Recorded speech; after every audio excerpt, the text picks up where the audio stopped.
Repasemos ahora el acontecer internacional. Colombia amanece hoy con la noticia de que el proceso de paz entre el gobierno de Gustavo Petro y el Ejército de Liberación Nacional estaría roto luego del atentado de este martes a una base militar en Puerto Jordán, departamento de Arauca. El atentado mató a 2 soldados e hirió a cerca de una treintena, varios de ellos de gravedad. El ejército le atribuyó la autoría del hecho al ELN, aunque esta guerrilla no ha confirmado ni desmentido su participación. La base fue impactada con artefactos explosivos artesanales que detonaron desde una volqueta. El alto comisionado de paz, Oti Patiño, reaccionó al ataque. Asesinar soldados no es un camino que conduzca a la paz. Los soldados y oficiales de la fuerza pública son hermanos colombianos. Quien atente contra ellos, atenta contra la patria, concluyó el consejero. El ministro del Interior, Juan Fernando Cristo, consideró que este acto demuestra definitivamente que no están interesados en la paz de Colombia. Lo cierto es que el diálogo entre el gobierno colombiano y los helenos atravesaba una profunda crisis que lo había paralizado varios meses. Fue el presidente Gustavo Petro quien anunció la posible ruptura de las negociaciones de paz, aunque faltaría la confirmación, porque en sus palabras, para condenar el dramático hecho, dijo: prácticamente se cierra. Escuchemos. Una volqueta cargada de explosivos que hiere 27 jóvenes y mata a 2 dentro de los datos que tengo. Puesta por el ELN con quien estábamos conversando de paz.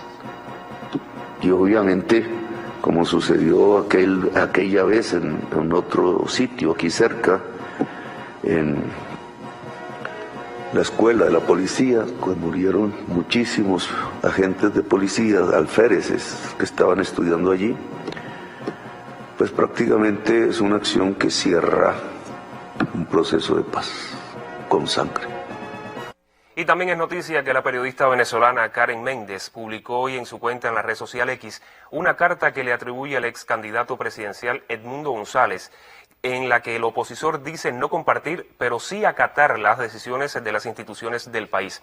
Es decir, respetar los resultados del Consejo Nacional Electoral y la sentencia del Tribunal Supremo de Justicia que certificaron la victoria de Nicolás Maduro en los comicios.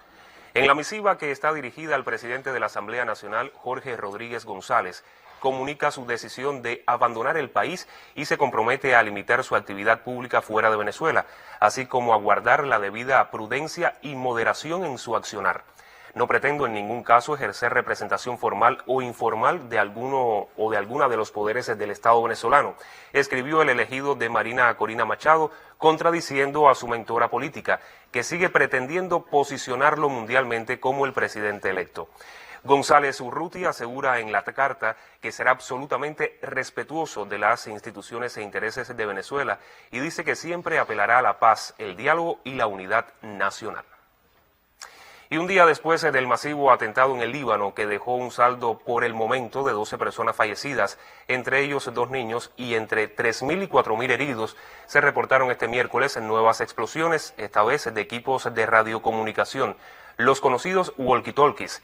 En tanto, prosiguen las condenas internacionales y la identificación certera de los responsables, además del esclarecimiento de cómo se produjo la manipulación de los dispositivos tecnológicos que explotaron de forma simultánea. El gobierno libanés y el grupo militar Hezbollah consideran que se trata de un ataque deliberado de Israel contra los miembros de la milicia islámica. De igual manera, Irán y el resto de grupos de la resistencia que apoya a Palestina aseguran que ha sido un asesinato en masa, un acto terrorista y una operación traicionera perpetrada por Tel Aviv. Hezbollah tenía la indicación de usar los famosos beepers en lugar de teléfonos celulares para evitar ser rastreados por la inteligencia enemiga. Lo cierto es que se conoció que los aparatos tenían la marca Gold Apollo, de una compañía taiwanesa que ahora informa que encargó el trabajo de su fabricación a otra empresa con licencia Susello, con sede en la capital de Hungría.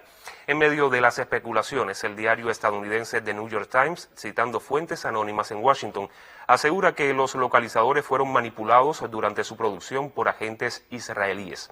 Según el periódico, tenían explosivos integrados que fueron detonados a distancia mediante un mensaje que activó el mecanismo.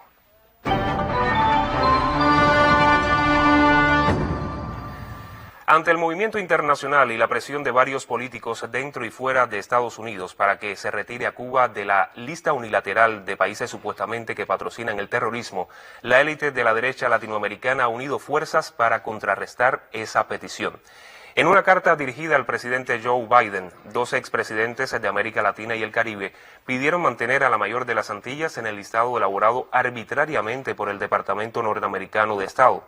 Sobresalen las firmas de los exmandatarios colombianos Iván Duque y Andrés Pastrana.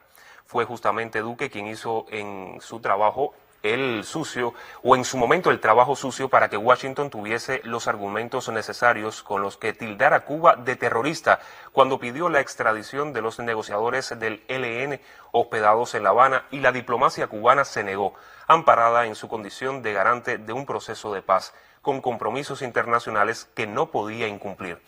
Además de jefes de estados latinoamericanos, aparece la rúbrica del expresidente español Mariano Rajoy y de figuras tan polémicas e ilegítimas como Juan Guaidó de Venezuela y Yanine Áñez de Bolivia. Los firmantes reunidos en el grupo denominado Libertad y Democracia recurrieron a las gastadas explicaciones de preservar los valores democráticos y la seguridad en la región. Esta iniciativa pretende hacerle frente a otra carta con un respaldo mucho más amplio y variado que exige el actual del presidente estadounidense la salida de Cuba de esta lista.